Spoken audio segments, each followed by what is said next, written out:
Sa mismong araw na bumagsak ang kalusugan ni Doña Esmeralda, si Elena ang unang itinuro bilang salarin at pinalayas mula sa pamilyang minsan niyang inialay ang lahat.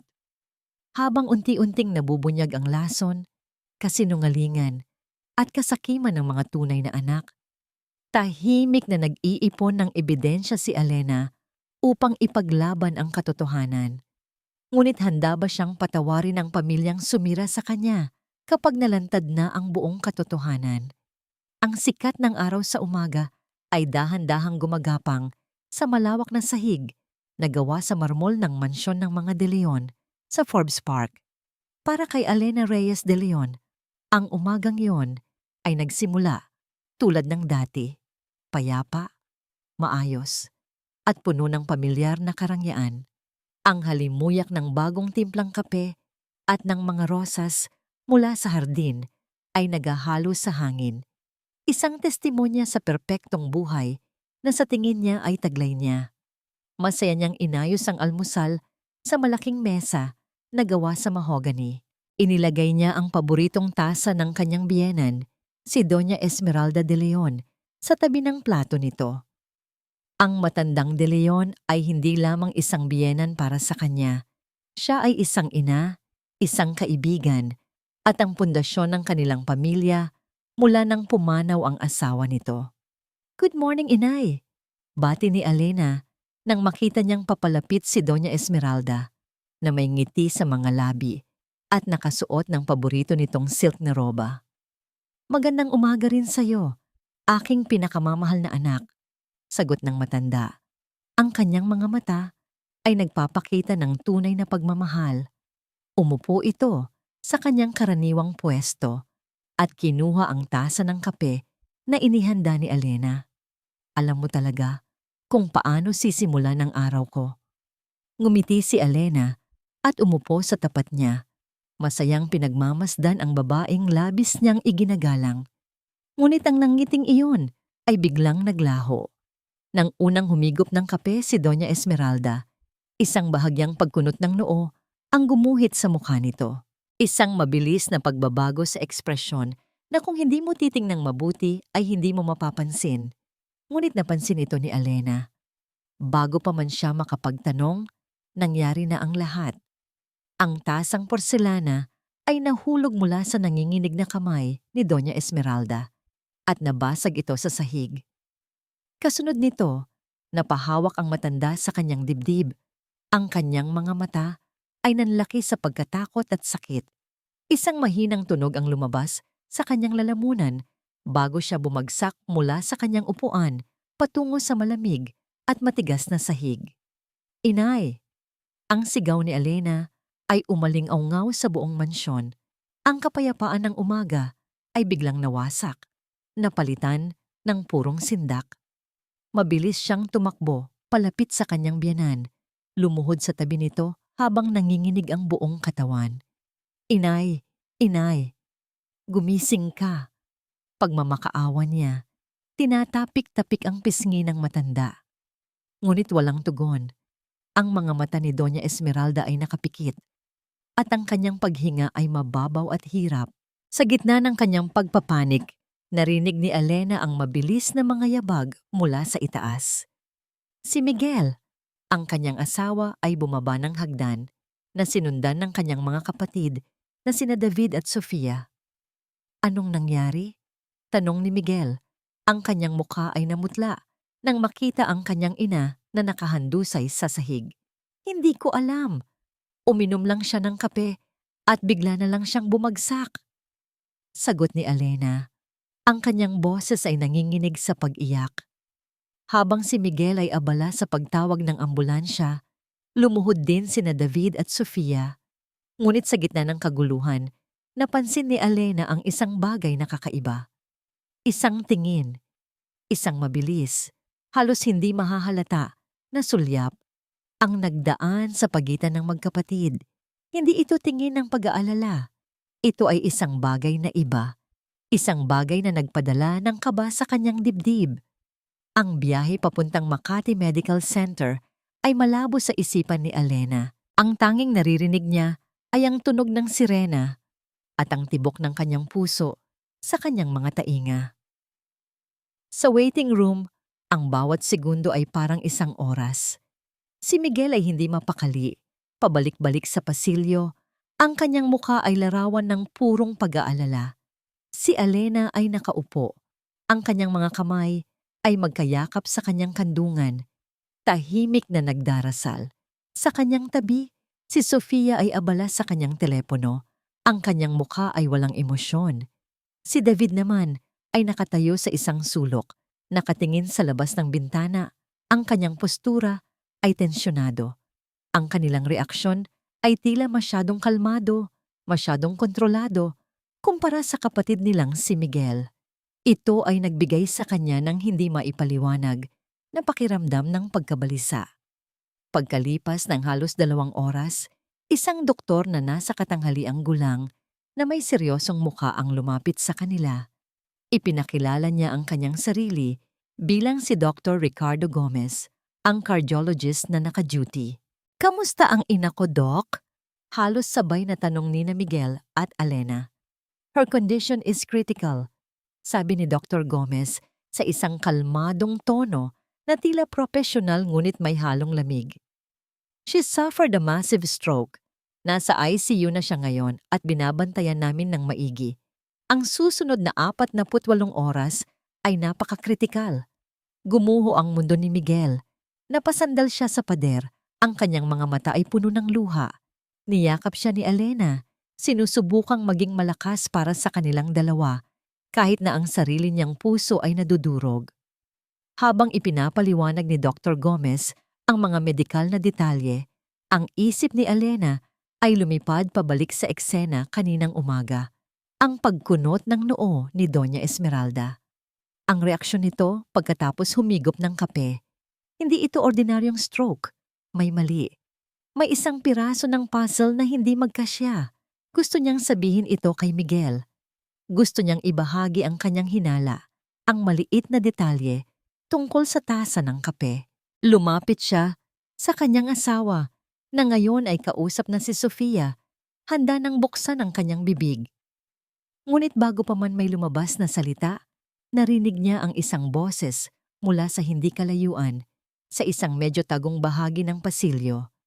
Si David, na akala niya ay nasa kabilang dulo, ay may kausap sa telepono. Ang kanyang boses ay mahina, ngunit sa katahimikan ng ospital, ang kanyang mga salita ay malinaw at puno ng galit. "Kailangan ko na ng pera. Ngayon na." Ang mga salitang yon ay tumama kay Alena na parang isang sampal. Napahinto siya. Ang kanyang hininga ay biglang naipit sa kanyang lalamunan. Ang mga salitang dapat niyang sabihin kay Miguel ay biglang naglaho. Isang malamig na takot ang gumapang sa kanyang likuran. Ang insidente kaninang umaga. Ang kakaibang tingin ni na David at Sofia at ngayon, ang desperadong tawag na ito para sa pera. Lahat ay nagsimulang mag-ugnay sa kanyang isipan. Bumubuo ng isang nakakatakot na larawan na hindi niya palubos na maintindihan. Ngunit alam niyang magdadala ng panganib. Lumipas ang 2 araw na parang isang bangungot. Ang hangin sa labas ng ICU ay mabigat, puno ng hindi masabi na takot at ng paulit-ulit na tunog ng mga makinang sumusubaybay sa buhay ni Doña Esmeralda. Ang kanyang kalagayan ay nananatiling kritikal, isang salitang paulit-ulit na sinasabi ni Dr. Gomez sa bawat pag-update, na may kasamang propesyonal na pakikiramay na hindi man lang umabot sa kanyang mga mata. Si Alena ay halos hindi umuwi. Ang kanyang mundo ay lumiit sa espasyong ito, ang malamig na upuan sa waiting area at ang maikling 10 minutong pagbisita sa loob ng ICU bawat ilang oras. Sa loob ng silid na yon, sa gitna ng mga kumukurap na ilaw at mahinang tunog ng mga aparato, tila napakalayo ni Doña Esmeralda na nakahiga ng walang galaw, napapalibutan ng mga tubo at wire. Sa 3 araw, dumating ang ina ni Alena, si Teresita Reyes. Isang simpleng babae na may matalas na pakiramdam. Dala niya ang init ng isang ina na kailangang-kailangan ni Alena. Niyakap niya ng mahigpit ang kanyang anak. "Kumusta ka, anak?" Malambing na tanong ni Teresita habang hinahaplos ang buhok ni Alena. Pagod na po, Nay. Nag-aalala. Sagot ni Alena. Ang kanyang boses ay garalgal dahil sa kakulangan sa tulog at labis na pag-iyak. Umupo sila sa isang medyo tahimik na sulok. Habang nagkukwento si Alena, pinagmamasdan ni Teresita ang paligid. Ang kanyang mga mata, na sanay nang makakita ng higit pa sa ipinapakita, ay napansin ang kilos ni na David at Sofia sa di kalayuan. Nakita niya ang kawalan ng tunay na pagluluksa sa kanilang mga mukha. Anak, mahinang sabi ni Teresita, hinawakan ang kamay ni Alena. Makinig ka sa akin. Alam kong mahal mo ang pamilyang ito. Pero sa lahat ng oras, kailangan mong maging matalino at mapagmasid. Ano po ang ibig niyong sabihin? Nay. Ang pera, sabi ni Teresita. Ang kanyang boses ay seryoso. Ang pera ay may kakayahang baguhin ang tao. Minsan, ang mga taong pinakamalapit sa iyo ang siyang pinakadelikado. Mag-ingat ka, Alena. Pera ang ugat ng lahat ng kasamaan. Ang mga salita ng kanyang ina ay tumagos sa puso ni Alena. Ito ang kumpirmasyon na kailangan niya, na ang kanyang mga hinala ay hindi lamang bunga ng stress, na mayroon talagang mali. Nang gabing iyon, sinubukan niyang kausapin si Miguel. Nakaupo sila sa cafeteria ng ospital, parehong pagod at walang gana sa kanilang pagkain.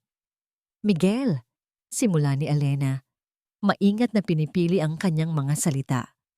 May napansin ka bang kakaiba bago nangyari ang lahat? O kahit ngayon? Tumingin si Miguel sa kanya, ang kanyang mga mata ay pagod. Kakaiba? Paanong kakaiba, Alena? Ang nanay ko ay nasa bingit ng kamatayan. Lahat ay kakaiba. Lahat ay mali. Hindi iyon ang ibig kong sabihin, pilit ni Alena. Ang kilos ni na David at Sofia, si Dr. Gomez, hindi ko alam. Parang may mali. Napabuntong hininga si Miguel, isang tunog ng pagkabigo. Mahal, stress lang yan. Lahat tayo ay nahihirapan. Huwag ka nang mag-isip ng kung ano-ano. Ang kailangan natin ngayon ay maging isang pamilya, magkaisa. Ibinaba niya ang kanyang mga kubyertos at hinawakan ang kamay niya. Please, Alena, huwag na nating dagdagan ang problema. Nasaktan si Alena sa kanyang sagot. Hindi siya pinakinggan. Para kay Miguel, ang kanyang mga alalahanin ay isa lamang karagdagang problema. Tumahimik na lang siya, naramdaman ng pader na unti-unting nabubuo sa pagitan nilang mag-asawa. Kinabukasan, habang naglalakad pabalik sa waiting area, natigilan si Alena. Nakita niya si Sofia na nakasandal sa pader, umiiyak. Lumapit si Dr. Gomez. Inaasahan ni Alena na gagawin ng doktor ang karaniwan. Isang magalang na tapik sa balikat, ilang salita ng pag-alo. Ngunit ang ginawa ni Dr. Gomez ay iba. Ipinatong niya ang kanyang kamay sa balikat ni Sofia at ang kilos na yon ay mas matagal kaysa sa nararapat. Ang kanyang hinlalaki ay marahang humaplos sa balikat nito. Sa halip na lumayo, si Sofia ay bahagyang sumandal sa kamay na yon. Isang kilos na nagpapakita ng pagtitiwala at pagiging pamilyar. Isang mabilis na ngiti ang sumilay sa labi ng doktor bago niya ito binawi at nagpatuloy sa paglalakad. Iyon lang, isang maliit na sandali. Ngunit para kay Alena, na nagmamasid mula sa malayo, ang eksenang yon ay nagsasalita ng napakaraming bagay. Hindi iyon kilos ng isang doktor sa kapatid ng kanyang pasyente. Iyon ay kilos ng 2 taong may itinatagong lihim. Nang dumating ang oras ng kanyang pagbisita, pumasok si Alena sa silid ng ICU na mag-isa. Ang regular na beep ng monitor ng puso ang tanging musika sa silid. Umupo siya sa tabi ng kama. Ang puso niya ay puno ng mga tanong at takot. Hinawakan niya ang malamig at walang buhay na kamay ni Doña Esmeralda. Ang balat nito ay maputla. Napaluha si Alena. Inay? Bulong niya. Ang kanyang boses ay basag. Ano po ba talaga ang nangyari? Kung naririnig niyo lang ako. Kailangan ko po ng tulong na niyo. Hindi ko po alam ang gagawin ko. Nag-iisa lang po ako dito.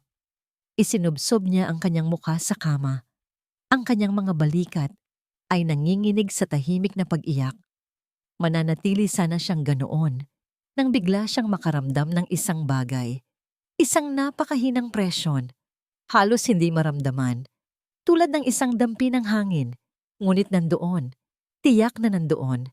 Nagmula ito sa kamay ni Doña Esmeralda na hawak niya. Isang marahan. Halos di sinasadyang pagpisil. Napataas ng ulo si Alena. Ang kanyang paghinga ay biglang naputol. Ang kanyang mga luha ay tumigil sa pagpatak. Tinitigan niya ang kamay. Sa loob ng palad niya, naghihintay, nagdududa kung ito ba ay totoo o gawa-gawa lamang ng kanyang pagod na isipan. At pagkatapos, ay naramdaman niya itong muli, mas tiyak sa pagkakataong ito. Isang mahinang paghigpit ng mga daliri ng matanda sa kanyang kamay. Dahan-dahan niyang itinaas ang kanyang paningin mula sa kanilang magkahawak na kamay patungo sa mukha ng kanyang biyenan. At doon, sa ilalim ng artipisyal na liwanag ng silid, nakita niya ito, ang bahagyang paggalaw ng mga pilik mata ni Doña Esmeralda. Dahan-dahang iminulat ng matanda ang kanyang mga mata. Hindi ito ganap na bukas, isang maliit na siwang lamang, ngunit sapat na iyon. Ang kanyang mga mata, na kadalasang puno ng init at sigla, ngayon ay puno ng isang bagay na iba. Hindi iyon isang tingin ng paggising, iyon ay isang tingin ng desperasyon, puno ng takot, puno ng isang babala na walang salitang kayang iparating. Ang mga mata ng matanda ay nakatutok ng diretso sa kanya, nagmamakaawa, nagbababala. Sa isang iglap na unawaan ni Alena, ang kanyang mga hinala, ang kanyang mga takot, lahat ay totoo. Ngunit kasabay ng pagmulat na iyon ay ang tunog ng mga yabag na papalapit sa pinto ng ICU. Isang nurse na marahil ang gumagawa ng kanyang rounds. Mabilis pa sa isang kisap mata, muling ipinikit ni Doña Esmeralda ang kanyang mga mata. Ang mahinang pagpisil sa kamay ni Alena ay nawala. At muli siyang naging isang walang malay na pasyente sa kama ng ospital. Naiwan si Alena na nakatitig, ang kanyang puso ay kumakarera. Hindi na sa pag-aalala, kundi sa isang bagong uri ng takot na may kasamang katotohanan. Hindi siya nag-iisa sa kanyang mga hinala. Ang pinakaimportanteng tao sa kwentong ito ay gising, nakikinig, at higit sa lahat, natatakot. Bumukas ang pinto at pumasok ang isang nurse na may ngiti sa labi. "Good evening, ma'am. Oras na po para sa check-up." Mabilis ngunit maingat na binitawan ni Alena ang kamay ng kanyang biyenan. Pinipilit na maging normal ang kanyang kilos. Umupo siya ng tuwid. Nagpipigil ng hininga habang papalapit ang nurse sa kama. Pinanood niya ang bawat galaw nito. Ang pagsuri sa IV drip, ang pagtingin sa mga monitor, ang pag-ayos sa kumot ni Doña Esmeralda. Ang bawat normal na kilos ng nurse ay tila isang banta sa paningin ni Alena. "Everything seems stable for now," sabi ng nurse habang isinusulat ang isang bagay sa chart. Tumango lang si Alena, hindi magawang magsalita. Ang tibok ng kanyang puso ay dumadagundong sa kanyang mga tainga. Ang sikreto ay sumisigaw sa kanyang isipan. Gising siya. Alam niya, natatakot siya. Naiintindihan na niya ngayon. Hindi lang basta nagpapanggap si Doña Esmeralda. Nagtatago ito. Nagtatago sa likod ng kanyang sariling karamdaman dahil ang taong naglagay sa kanya sa sitwasyong yon ay maaaring nasa paligid lang. Nagmamasid, naghihintay. Hindi lang siya biktima ng karamdaman. Siya ay isang bihag sa sarili niyang katawan. "Ma'am, tapos na po ang visiting hours ninyo?" Magalang na paalala ng nurse. Ang mga salitang iyon ang gumising kay Alena mula sa kanyang pagkatulala. Tumayo siya, ang kanyang mga binti ay bahagyang nanginginig. Bago siya umalis, muli niyang sinulyapan ang kanyang biyenan. Sa ilalim ng kanyang mga nakapikit na mata, naramdaman ni Alena ang isang mensahe, isang tahimik na pakiusap. Mag-ingat ka. Alamin mo ang katotohanan. Habang naglalakad siya palabas ng ICU, ang kanyang pananaw sa mundo ay nagbago. Ang ospital ay hindi na isang lugar ng paggaling. Ito ay isang posibleng crime scene. Sa di kalayuan, nakita niya sina David at Sofia na nag-uusap sa waiting area. Ngayon, hindi na niya sila tinitingnan bilang kanyang mga bayaw at hipag. Nakikita niya sila sa ilalim ng isang bagong liwanag. Isang liwanag ng hinala. Ang kanilang mga ngiti ay tila peke. Ang kanilang mga pag-aalala ay tila isang palabas. Ang babala ng kanyang ina. Ang kakaibang kilos ng magkapatid. Ang lihim na ugnayan ni Sofia at Dr. Gomez.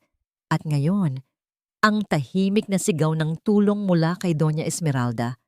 Lahat ay magkakaugnay. Hindi na ito isang simpleng alalahanin. Isa na itong laban. At sa laban na ito, alam niyang hindi siya maaaring magkamali.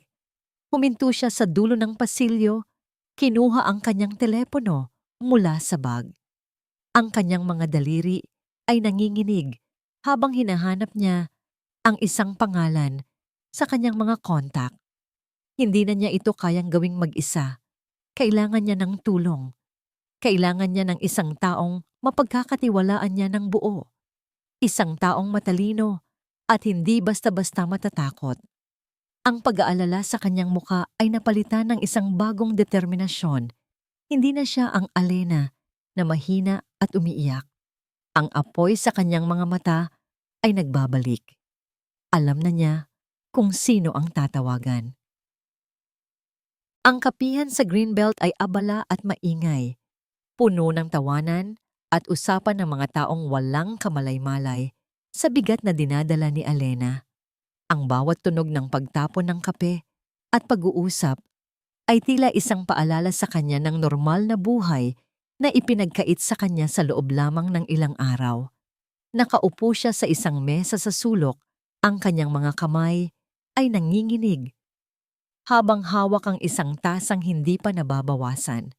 Pagkaraan ng ilang minuto, isang babaeng may matalas na tingin at kumpiyansa sa paglakad ang pumasok. Siya si Isabella Cruz, o Belle, sa mga malalapit sa kanya. Isang matagumpay na abogada at ang nag-iisang tao, bukod sa kanyang ina, na pinagkakatiwalaan ni Alena sa kanyang buhay. Alena, sabi ni Belle. Ang kanyang boses ay puno ng pag-aalala habang umuupo sa tapat niya. Nataranta ako sa tawag mo. Anong nangyari? Maayos ka lang ba? Tumingin si Alena sa kanyang matalik na kaibigan at doon, sa wakas ay bumigay ang pader na kanyang itinatayo. Ang kanyang mga luha ay nagsimulang dumaloy. Belle, may problema. Malaking problema. Sa pagitan ng mga hikbi, isinalaysay ni Alena ang lahat. Ang biglaang pagbagsak ni Doña Esmeralda. Ang tingin sa pagitan ni David at Sofia. Ang desperadong tawag ni David para sa pera. Ang kakaibang pagiging malapit ni Dr. Gomez kay Sofia. At ang pinakamahalaga sa lahat, ang pagpisil ng kamay at ang tingin na puno ng takot mula kay Doña Esmeralda. Si Belle ay nakinig ng walang imik. Ang kanyang mukha na karaniwang masayahin ay naging seryoso. Bilang isang abogada, sanay siya nang makinig sa mga kwento. Ngunit habang nagsasalita si Alena, nakita niya ang purong takot sa mga mata ng kanyang kaibigan. Nang matapos si Alena, si Belle ay huminga ng malalim. Alena, alam kong stress na stress ka ngayon. Simula niya siya, maingat sa kanyang mga salita. Posible kayang gawa lang ng isip mo ang lahat ng ito? Ang pagpisil ng kamay. Minsan ang mga pasyenteng comatose ay may mga involuntary muscle spasms. Hindi, Belle. Maring sabi ni Alena. Ang kanyang boses ay biglang naging matatag. Nakita ko ang mga mata niya. Nakita ko ang takot. Nagmamakaawa siya. Hindi iyon spasm. Iyon ay isang mensahe, sigurado ako. Ang tindi ng pananalig sa boses ni Alena ang nagpatigil kay Belle. Tinitigan niya ang kanyang kaibigan Ang babaeng kilala niya bilang malumanay, bilang isang taong laging umiiwas sa gulo. Ngayon, ang babaeng nasa harap niya ay Eve. May determinasyon sa kanyang mga mata. At sa sandaling iyon, nagpa siya si Belle. Ang lohika ng isang abogada ay pansamantalang isinantabi para sa tiwala ng isang matalik na kaibigan. Sige, sabi ni Belle. Ang kanyang tono ay nagbago. Mula sa pag-aalinlangan tungo sa pagiging isang strategist. Kung tama ka, kung meron ngang sabwatan na nangyayari, kailangan nating maging mas matalino kaysa sa kanila. Hindi tayo maaaring magpadalos-dalos. Isang maliit na sinag ng pag-asa ang sumilay sa puso ni Elena. Anong gagawin natin? Una, kailangan natin ng impormasyon, ebidensya. Sabi ni Belle, kinukuha ang kanyang telepono. Sabi mo, desperado si David sa pera. Doon tayo magsisimula. Gagamitin ko ang mga koneksyon ko para alamin ang pinansyal na katayuan niya. Utang, negosyo, lahat-lahat. Pero kailangan nating maging maingat. Walang dapat makaalam nito, lalo na si Miguel. Ang pagbanggit sa pangalan ng kanyang asawa ay nagdulot ng kirot sa dibdib ni Elena. Tumango siya. Ako, anong gagawin ko? Sa ngayon, wala. Bumalik ka sa mansyon. Kumilos ka na parang normal. Magmasid ka, pero huwag kang magpahalata. Huwag kang gagawa ng kahit anong bagay na magbibigay sa kanila ng dahilan para paghinalaan ka. Umuwi si Elena na may bagong lakas ng loob. Ngunit ang payo ni Belle na huwag gumawa ng anuman ay mahirap sundin. Habang naglalakad siya sa pasilyo ng kanilang bahay, ang bawat pinto ay tila nagtatago ng isang lihim. Ang pinto sa study ni David ay nakasara. Ang pagnanasang malaman kung ano ang nasa loob ay napakalakas. Hindi niya napigilan ang sarili. Tumingin siya sa kaliwat kanan. Walang tao. Dahan-dahan siyang lumapit at hinawakan ng doorknob. Malamig. Pinihit niya ito. Nakalock. Naliligaw ka yata? Isang boses mula sa likuran niya ang halos magpatalon sa kanya sa gulat. Paglingon niya, nakita niya si Sofia nakasandal sa pader. May mapanuyang ngiti sa kanyang mga labi. Sa Sofia! Nautal na sabi ni Elena. Hinahanap ko lang sana si Manang para magpatulong sa pag-aayos ng mga bulaklak. Isang mahinang palusot. At alam nilang pareho iyon. Talaga ba? Sabi ni Sofia, dahan-dahang lumalapit. Akala ko kasi, may hinahanap kang iba. Alam mo, Elena, sa panahon ngayon, mapanganib ang maging masyadong mausisa. Ang kanyang boses ay malambing, ngunit ang banta sa ilalim nito ay malinaw na parang kristal. Umatras si Elena, naramdaman ang pangingilabot. Hindi ko alam ang sinasabi mo. Sigurado ka? Ngumisi si Sofia bago siya nilagpasan at nagpatuloy sa paglakad. Iniwan si Elena na nanginginig at mas lalong kumbinsido na may itinatago sila. Nang gabing iyon, ang tensyon sa pagitan ni Elena at Miguel ay puputok na. Nakita ni Miguel ang pagiging balisa ng kanyang asawa mula pa nang umuwi ito. Marahil ay may sinabi na rin si Sofia. Elena, mag-usap tayo. Sabi ni Miguel nang pumasok siya sa kanilang silid. Ang kanyang tono ay pagod at iritado. Ano iyon? Tanong ni Elena. Naghahanda para sa kung ano man ang darating. Sinabi sa akin ni Sofia na nakita kanyang sinusubukang pumasok sa study ni David kanina. Totoo ba yon? Hindi nagsinungaling si Elena. Oo. Napahilamos ng mukha si Miguel sa frustrasyon. Hindi makapaniwala. Ano ba ang ginagawa mo, Elena? Sinabi ko na sa'yo. Diba? Stress lang yan. Bakit mo ginugulo ang mga kapatid ko sa panahong tulad nito? Dahil may mali. Miguel, hindi mo ba nakikita? Sumbat ni Elena. Ang kanyang boses ay tumaas na rin. Binubulag ka ng pagmamahal mo sa kanila. Sinusubukan kong protektahan ang nanay mo. Protektahan? Sa pamamagitan ng pag-akusa sa sarili kong mga kapatid? Sigaw ni Miguel. Lumapit siya kay Alena. Ang kanyang mga mata ay puno ng sakit at galit. Pamilya ko sila, Alena. At pamilya mo rin dapat. Nakikiusap ako sa'yo. Itigil mo na itong investigasyon mo. Bago pa nito sirain ang lahat. Bago pa nito sirain tayo. Ang huling mga salita ay tumusok sa puso ni Alena. Tinalikuran siya ni Miguel at humiga sa kama. Nakatalikod sa kanya. Naiwan si Alena na nakatayo sa gitna ng silid. Pakiramdam niya ay mas nag-iisa siya kaysa dati. Ang kanyang mga kakampi ay nabawasan ng isa. Habang tahimik siyang umiiyak, biglang nag-vibrate ang kanyang telepono sa ibabaw ng mesa. Kinuha niya ito. Umaasang si Miguel ang nag-text para humingi ng tawad. Ngunit ang pangalan sa screen ay si Belle. Sinagot niya ito.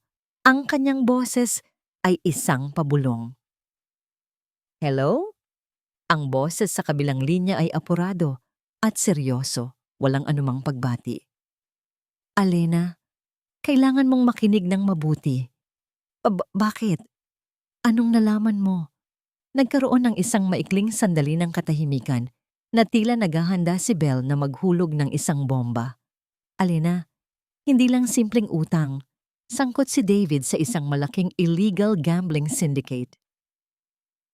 Ang mga salita ni Belle ay umalingaw-ngaw sa isipan ni Alena, buong magdamag. Sangkot si David sa isang malaking illegal gambling syndicate. Hindi na ito simpleng utang. Ito ay isang motibo. Isang malakas na motibo para sa isang desperadong tao na gumawa ng isang desperadong bagay. Hindi na niya kayang manahimik. Ang katahimikan sa pagitan nila ni Miguel sa kama ay mas mabigat kaysa sa anumang sigawan. Kinabukasan, habang naghahanda si Miguel para pumasok sa opisina, hinarap siya ni Alena sa kanilang walk-in closet. Ang kanyang puso ay kumakabog, ngunit ang kanyang boses ay determinado. Miguel, kailangan nating mag-usap. Seryoso ito. Simula niya, tumingin si Miguel sa salamin habang inaayos ang kanyang kurbata, ang kanyang mga mata ay umiiwas. Kung ito ay tungkol na naman sa mga kapatid ko, Alena, pagod na ako. Ito ay tungkol sa kaligtasan ng pamilya mo, giit ni Alena. Hindi lang simpleng utang ang problema ni David. Nalaman ko mula sa isang mapagkakatiwalaang source na sangkot siya sa isang gambling syndicate. Malaki ang utang niya, Miguel, at delikado ang mga taong pinagkakautangan niya. Sa pagkakataong ito, huminto si Miguel. Humarap siya kay Alena. Ang kanyang muka ay puno ng hindi makapaniwalang pagtataka. Saan mo naman nakuha ang impormasyong yan? Saan nanggaling ang mga walang basehang kwentong ito? Bago pa man makasagot si Alena, bumukas ang pinto ng kanilang silid. Si David, na nakasuot din ng pang-opisina, ay pumasok nang hindi kumakatok. Kuya, aalis na sana ako. Natigilan siya nang makita ang tensyon sa pagitan ng mag-asawa. Ay sorry, may pinag-uusapan ba kayo? Oo David, mabutit nandito ka. Sabi ni Miguel, ang kanyang tingin ay matalim na bumalik kay Ala. Sinabi sa akin ni Alena na sangkot ka raw sa isang gambling syndicate. Totoo ba yon? Ang mukha ni David ay dumaan sa serye ng mga emosyon. Gulat, pagkalito, at sa huli, isang malalim na kalungkutan. Tumingin siya kay Alena, ang kanyang mga mata ay tila nasasaktan. At pagkatapos, sa isang iglap, gumuho ang kanyang tindig, yumuko siya, at ang kanyang mga balikat ay nagsimulang manginig. Kuya! Basag ang boses niyang sabi. Patawarin mo ko! Natigilan si Alena. Hindi ito ang inaasahan niya. Umupo si David sa gilid ng kama. Ang kanyang muka ay nakasubsob sa kanyang mga kamay. Totoo kuya, may utang ako. Malaki. Tumulo ang kanyang mga luha. Pero hindi sa paraang iniisip ni Alena. Naloko ako kuya, may isang business investment na pinasok ko. Akala ko, ito na ang pagkakataon kong patunayan ang sarili ko sa inyo. Lalo na kay mama. Pero scam pala. Lahat ng ipon ko nawala. Nanghiram ako para subukang bawiin, pero mas lalo lang akong nabaon. Itinaas niya ang kanyang ulong puno ng luha at tumingin kay Miguel. Ang kanyang mukha ay larawan ng pagsisisi. Hindi ko sinabi sa inyo dahil nahihiya ako. Sobrang nahihiya ako sa sarili ko. At ngayon na ganito ang sitwasyon ni Mama, ito pa ang maririnig niyo. Patawarin mo ko, kuya. Ang bawat salita, bawat hikbi ay parang isang perpektong isinadulang pamumang pag-arte. At ito ay umakto ng perpekto sa puso ni Miguel.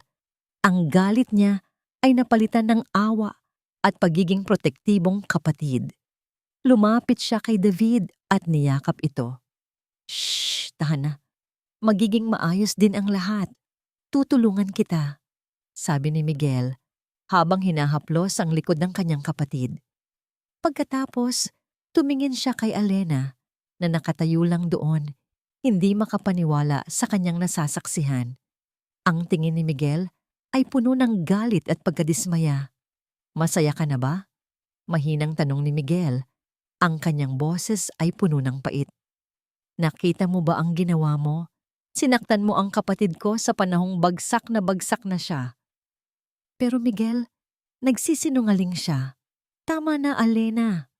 Sigaw ni Miguel. Ang kanyang boses ay umalingaw-ngaw sa silid. Hindi ko na alam kung anong nangyayari sa'yo. Bakit ba gusto mong sirain ang pamilya ko? Ang tanong na yon ay isang punyal na tumusok ng diretso sa puso ni Alena. Ang hangin ay tila nawala sa kanyang mga baga. Siya, na ang tanging hangad, ay protektahan sila. Ang siyang inaakusahan ngayon na sumisira sa kanila. Walang salitang lumabas sa kanyang bibig. Tinalikuran niya sila, lumabas ng silid, at nagmamadaling bumaba ng hagdan. Hindi na pinigilan ng mga luhang bumuhos mula sa kanyang mga mata. Nang hapong iyon, nagkita muli sila ni Belle. Habang kinukwento niya ang nangyari, ang galit at frustrasyon ay muling bumuhay sa kanya. Napakagaling niyang umarte, Belle. At si Miguel, naniwala siya sa lahat. Sabi ni Alena, pinupunasan ang kanyang mga pisngi. Ano nang gagawin ko ngayon? Salita ko laban sa salita niya. Kung gayon, kailangan mo ng isang bagay na mas malakas kaysa sa salita. Seryosong sagot ni Belle. Kailangan mo ng ebidensya na hindi nila kayang itanggi. Isang litrato, isang dokumento, isang recording, isang bagay na solid. Hindi na natin pagtutuunan ng pansin si David sa ngayon. Masyado siyang madulas. Pagmasdan mo si Sofia. Siya ang mas kalmado, pero baka siya ang mas pabaya. Ang payo ni Belle ang nagbigay kay Alena ng bagong direksyon. Kung gusto niyang maniwala sa kanya si Miguel, kailangan niyang ipakita sa kanya ang katotohanan sa paraang hindi nito matatakasan. Kinabukasan, napansin niyang umalis si Sofia. Nakasuot ito ng isang eleganteng bestida na hindi karaniwang isinusuot sa pagbisita sa ospital. Isang kutob ang nagsimula sa dibdib ni Alena. Ito na marahil ang pagkakataon. Kinuha niya ang susi ng kanyang kotse at, sa isang ligtas na distansya, sinundan niya ang sasakyan ni Sofia. Ang kanyang hinala ay lalong lumakas nang si Sofia ay hindi dumiretso sa ospital, kundi sa isang mamahaling mall sa Makati. Nagpark si Alena, ilang sasakyan ang layo, at sinundan niya ito papasok, nagtatago sa likod ng mga tao at mga poste. Naupo si Sofia sa isang coffee shop na may alfresco seating. Tumingin ito sa kanyang relo. Malinaw na may hinihintay ito. Nagtago si Alena sa loob ng isang bookstore sa tapat. Ang kanyang puso ay kumakabog sa bawat segundong lumilipas. Pagkaraan ng 10 minuto, isang pamilyar na lalaki ang lumapit sa mesa ni Sofia. Si Dr. Ricardo Gomez. Napatakip si Alena sa kanyang bibig upang pigilan ang isang gasp. Ngunit ang sumunod na nangyari ang tuluyang nagpayanig sa kanyang mundo. Umupo si Dr. Gomez sa tapat ni Sofia. Ngumiti sila sa isa't isa.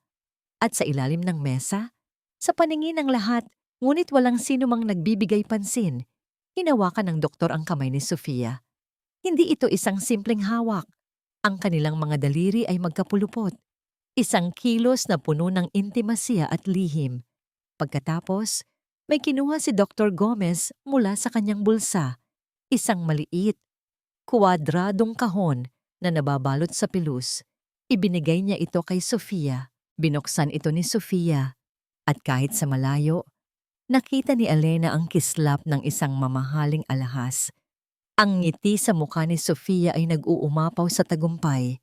Sa sandaling iyon, habang nakatayo sa gitna ng bookstore, napapaligiran ng mga aklat ng katang-isip, naintindihan ni Elena na ang bangungot na kanyang kinakaharap ay mas totoo, mas komplikado, at mas masama kaysa sa kanyang pinakamasamang imahinasyon. Ang biyahe mula sa mall patungo sa opisina ni Belle sa BGC ay isa sa pinakamahaba sa buhay ni Elena. Ang bawat pagpreno, bawat busina ay nagpapalala sa kabog ng kanyang dibdib. Ang imahe ay paulit-ulit na naglalaro sa kanyang isipan na parang sirang plaka. Ang magkapulupot na kamay ni na Sofia at Dr. Gomez, ang kislap ng alahas sa loob ng pelus na kahon, ang ngiti ng tagumpay sa mukha ni Sofia. Hindi na ito isang simpleng hinala. Isa na itong katotohanan na nakita ng kanyang dalawang mata. Pagdating niya sa law firm, dire-diretso siyang pumasok sa opisina ni Belle. Hindi na pinansin ang nagtatakang tingin ng sekretarya nito. Nakita siya ni Belle at agad na napatayo. "Elena, anong nangyari? Bakit namumutla ka?" "Nakita ko sila, Belle," sabi ni Elena. Ang kanyang boses ay nanginginig habang isinasara ang pinto. "Nakita ko sila. Magkasama." Mabilis niyang ikinuwento ang lahat ng nasaksihan niya. Ang lihim na pagkikita, ang regalo, ang paraan ng paghawak nila sa kamay ng isa't isa. Hindi lang sila basta magkakilala. Hindi lang yun simpleng pag-alo ng isang doktor. May relasyon sila, Belle. Sigurado ako. Sumandal si Belle sa kanyang mesa. Ang kanyang mga braso ay nakakrus sa kanyang dibdib. Ang kanyang isipan ay mabilis na nagpoproseso. Ang pagiging abogada niya ay biglang umiral. Isang doktor at ang kapatid ng kanyang pasyente. Hindi lang ito basta immoral, Elena. Isa itong malaking conflict of interest.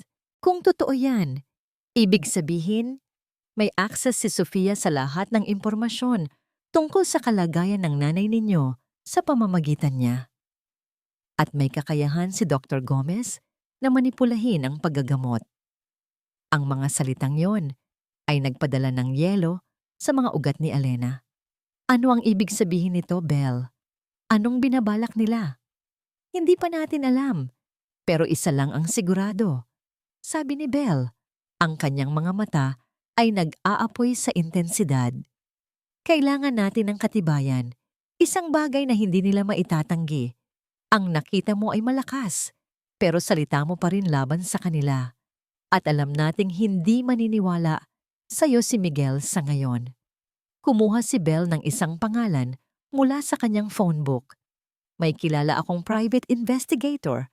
Magaling siya at higit sa lahat, maingat. Ipapa-background check ko silang dalawa, lalo na si Dr. Gomez, at ipapasunod ko ang bawat galaw ni Sofia. Isang bagong antas ng takot ang naramdaman ni Elena. Ang usapan tungkol sa private investigator ay nagpatotoo sa sitwasyon. Hindi na ito isang simpleng problema ng pamilya. Ito ay isang bagay na mas madilim at mas mapanganib. Ang sumunod na 2 araw ay isang pagsubok sa kanyang katatagan. Sa mansyon, kinailangan niyang magsuot ng maskara ng kalmado. Ngumiti siya kay Miguel, kahit na ang puso niya ay nagdurugo sa lamig ng pakikitungo nito. Nakipag-usap siya sa mga kasambahay, ngunit sa likod ng lahat ng iyon, ang kanyang isipan ay puno ng mga tanong. Ang bawat pag-vibrate ng kanyang telepono ay nagpapakaba sa kanya. Inaasahan ang tawag mula kay Belle. Sa wakas, dumating din ito. "Elena, pumunta ka sa opisina ko. Ngayon na. May nakuha na kami," sabi ni Belle sa kabilang linya. Ang kanyang boses ay walang emosyon na lalong nagpakaba kay Alna. Pagdating ni Elena sa opisina, nakasara ang pinto at ang blinds. Nakaupo si Belle sa harap ng kanyang laptop. Ang kanyang mukha ay seryosong-seryoso. "Anong nalaman niyo?" tanong ni Elena, hindi na makapaghintay. Hindi sumagot si Belle.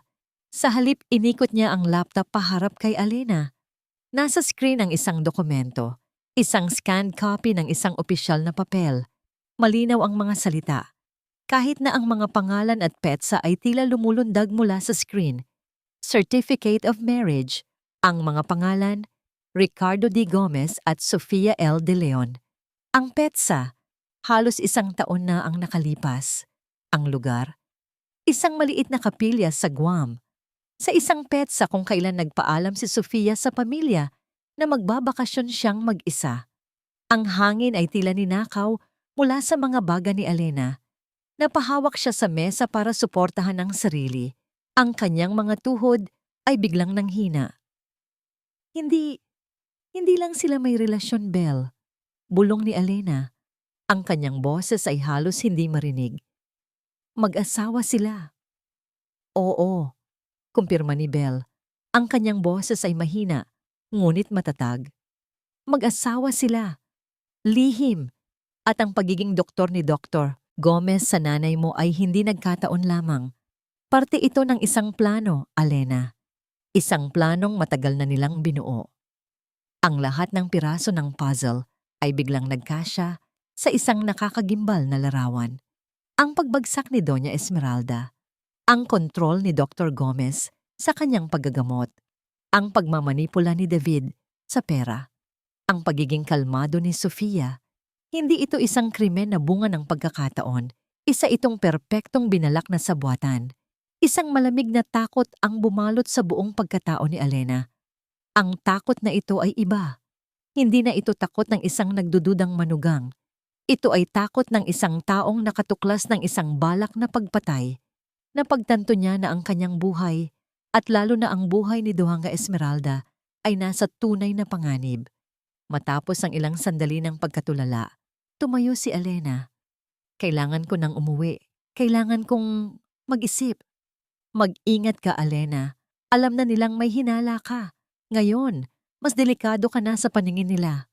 Babala ni Belle. Tumango si Alena at umalis. Ang kanyang isip ay gulong-gulo. Habang naglalakad siya sa parking lot patungo sa kanyang kotse, kinuha niya ang kanyang telepono para tawagan sana ang kanyang ina. Kailangan niya ng boses na magpapakalma sa kanya. Ngunit bago pa man niya ma-dial ang numero, nag-ring ang kanyang telepono. Unknown number. Nag-alinlangan siya, ngunit sinagot niya ito. Hello? Katahimikan sa kabilang linya. Pagkatapos, isang boses. Isang boses na halatang binago ng isang aparato. Malamig, walang emosyon, at puno ng banta. Tigilan mo na ang pakikialam mo kung ayaw mong pagsisihan. Click. Nawala ang tawag. Nabitawan ni Alena ang kanyang telepono. Bumagsak ito sa sementadong sahig na may malakas na kalabog. Ngunit hindi niya ito narinig. Nakatayo lang siya roon. Sa gitna ng parking lot, hindi makagalaw. Habang ang mga salitang iyon ay paulit-ulit na tumatatak sa kanyang utak. Kasabay ng nakakatakot na katotohanan na ang mga halimaw na kanyang kinakaharap ay alam na siya ay nakamasid. Ang katahimikan sa loob ng kotse, pauwi ay mas nakakabingi kaysa sa banta na narinig ni Alena sa telepono. Ang bawat anino na kanyang nadadaanan ay tila isang nagmamasid na kalaban. Ang bawat busina ay nagpapatindig ng kanyang balahibo. Ang mansyon ng mga De Leon na dati ay simbolo ng seguridad at pagmamahal, ngayon ay tila isang kulungan na puno ng mga taong nais siyang saktan. Pagpasok niya sa bahay, ang lahat ay tila normal, ngunit alam niyang hindi na. Ang kanyang kaalaman sa katotohanan ay nagbago sa lahat. Alam na niyang ang mga ngiti na sasalubong sa kanya ay peke, at ang mga salita ng pag-aalala ay may nakatagong lason. Natuklasan niyang ang kanyang mga kaaway ay hindi lamang tuso. Sila ay mapangahas. At ang tawag na yon ay isang deklarasyon ng giyera. Kinabukasan sa ospital, naramdaman agad ni Alena ang pagbabago. Nagsimula ito sa isang bagay na maliit. Habang naglalakad siya sa pasilyo, nakasalubong niya ang isa sa mga regular na nurse na nag-aalaga kay Doña Esmeralda.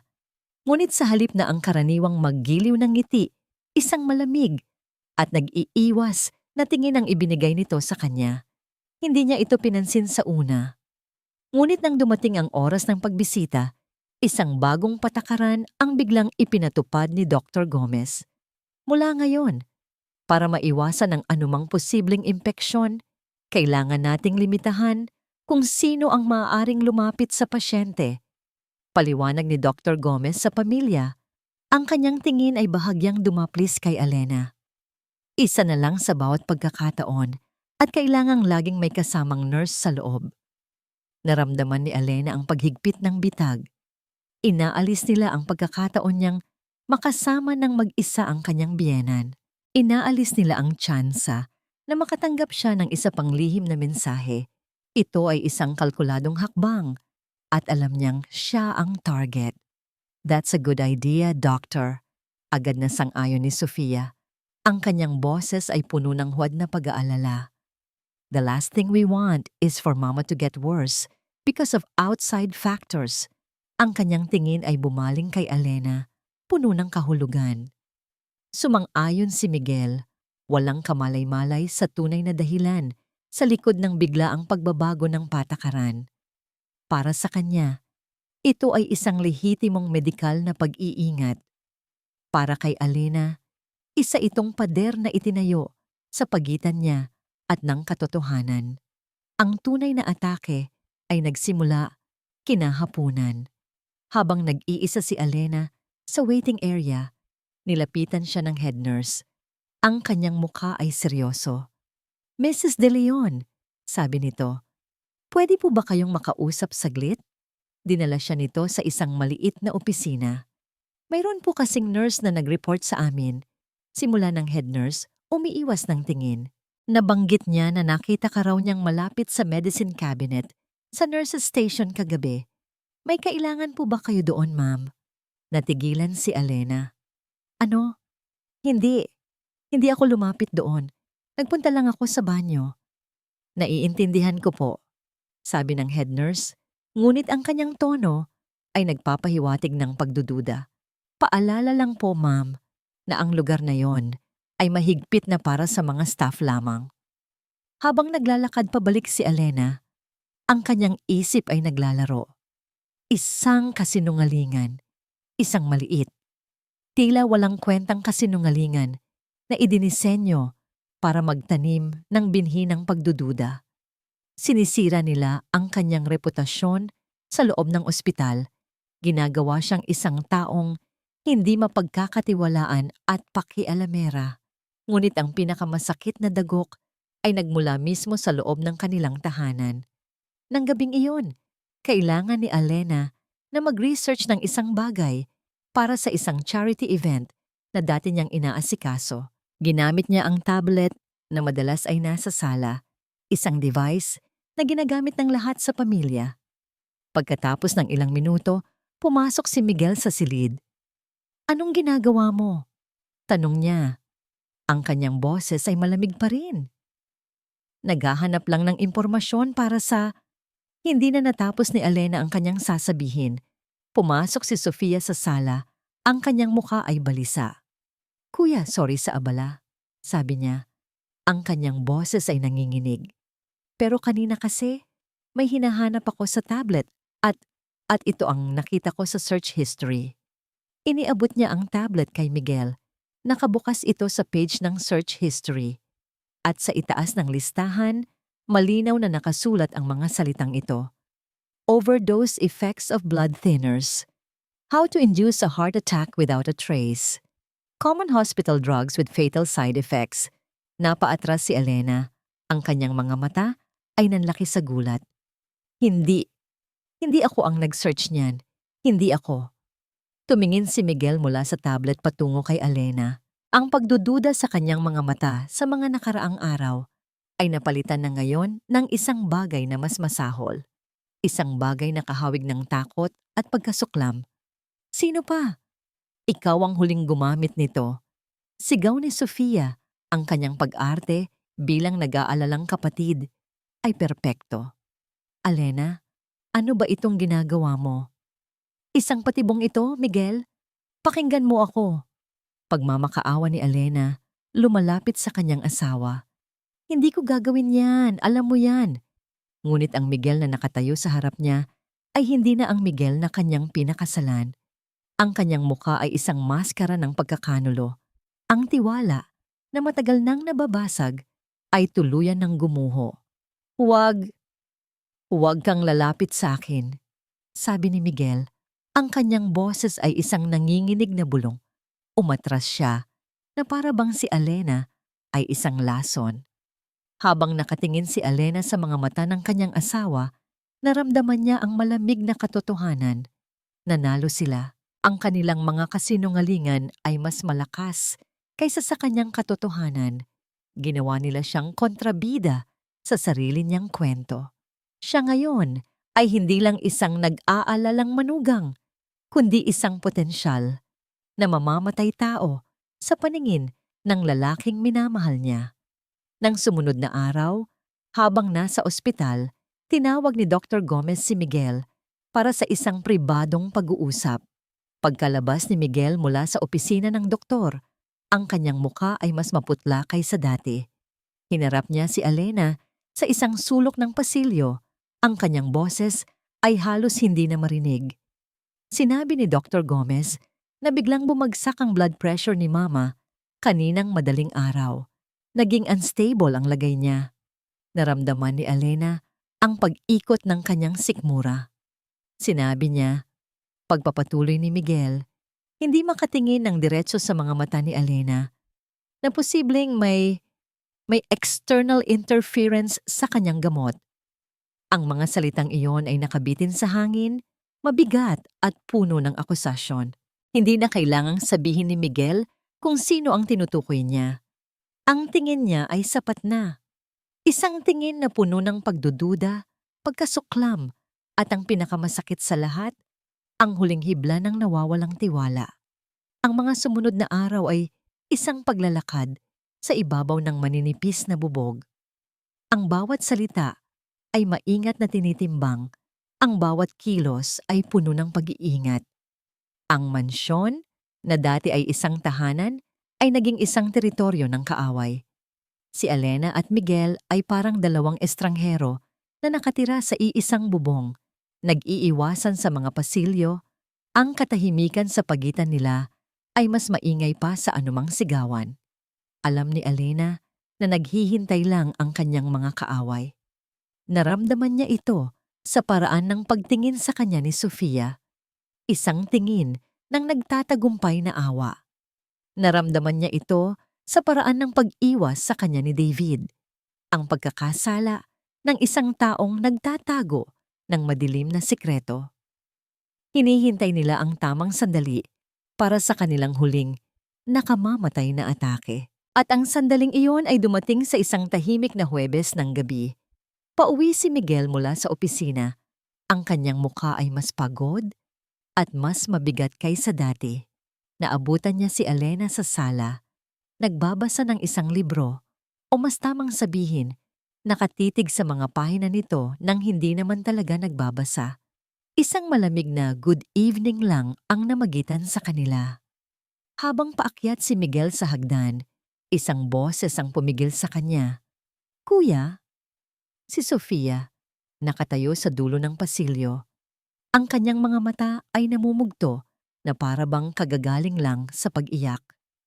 Hawak niya ang isang piraso ng papel, ang kanyang mga kamay ay nanginginig. Sofia, anong problema? Tanong ni Miguel. Ang kanyang boses ay puno ng pag-aalala. Kuya, pasensya ka na, sabi ni Sofia. Ang kanyang boses ay basag. Ayoko sanang ipakita to sa'yo. Ayoko nang dagdagan ang mga problema mo. Pero hindi ko na kaya. Iniabot niya ang papel kay Miguel. Nag-aayos ako ng mga libro sa library kanina. Nahulog ito mula sa librong binabasa ni Alena. Kuya, sinubukan kong isipin na hindi ito totoo. Sinubukan kong paniwalain ang sarili ko na may ibang kahulugan ito. Pero humikbi siya. Isang perpektong pagganap ng isang nasasaktang kapatid. Basahin mo. Nag-aalangang kinuha ni Miguel ang papel. Isa itong sulat kamay na liham. Pamilyar sa kanya ang sulat. Sulat ni Alena.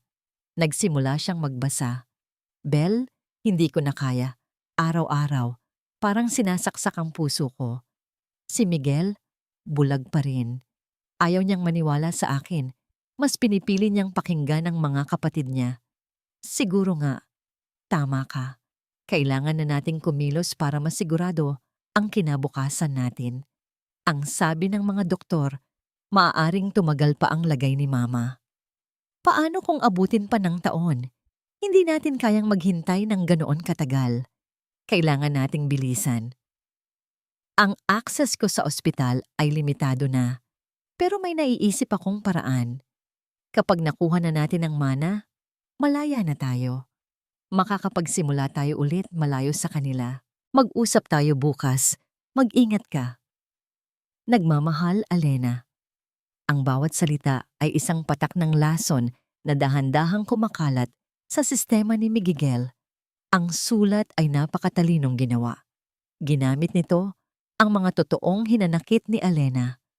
Ang pagiging bulag ni Miguel, ang kanyang frustrasyon, at binalutan ito ng isang nakakakilabot na balak. Ito ang kumpirmasyon ng lahat ng kanilang itinanim na ebidensya. Dahan-dahang ibinaba ni Miguel ang sulat. Ang kanyang mukha ay nawalan ng kulay. Ang pagod at kalituhan sa kanyang mga mata ay napalitan ng isang bagay na mas madilim. Isang malamig, matigas na galit. Tumingin siya sa baba, kung saan nakaupo si Alena sa sala. Walang kamalay-malay sa hatol, nakalalabas lang laban sa kanya. Bumaba siya ng hagdan, ang bawat hakbang ay mabigat, ang bawat yabag ay isang babala. Naramdaman ni Alena ang pagbabago sa hangin bago pa man niya makita ang mukha ng kanyang asawa. Itinaas niya ang kanyang tingin mula sa libro. Nakatayo si Miguel sa harap niya. Ang kanyang anino ay bumabalot sa kanya. Ngunit ang pinakanakakatakot ay ang kanyang mga mata. Malamig, walang emosyon, na parang hindi na siya kilala. Miguel, may problema ba? Mahinang tanong ni Alena. Walang salita. Itinapon ni Miguel ang liham sa kandungan ni Alena. Ano to? Nanginginig niyang tanong habang pinupulot ang papel. Binasa niya ito. Ang kanyang paghinga ay naputol. Ang dugo ay tila umalis sa kanyang mukha. Miguel, hindi ako ang sumulat nito. Pakinggan mo ako. Ito ay isang patibong. Hindi ko... Huwag mo nang itanggi. Ang sigaw ni Miguel ay umalingaw-ngaw sa buong sala. Puno ng sakit at puot. Malinaw pa sa sikat ng araw. Sulat kamay mo yan. Ang mga hinanakit mo. Ang mga plano mo. Lahat ng hinala ko. Lahat ng sinabi ni na Sofia at David. Lahat totoo. Hindi! Sigaw pabalik ni Alena. Tumatayo. Ang kanyang mga luha ay bumubuhos na. Ginaya nila ang sulat ko. Ginamit nila ang mga salita ko laban sa akin. Miguel, maniwala ka sa akin.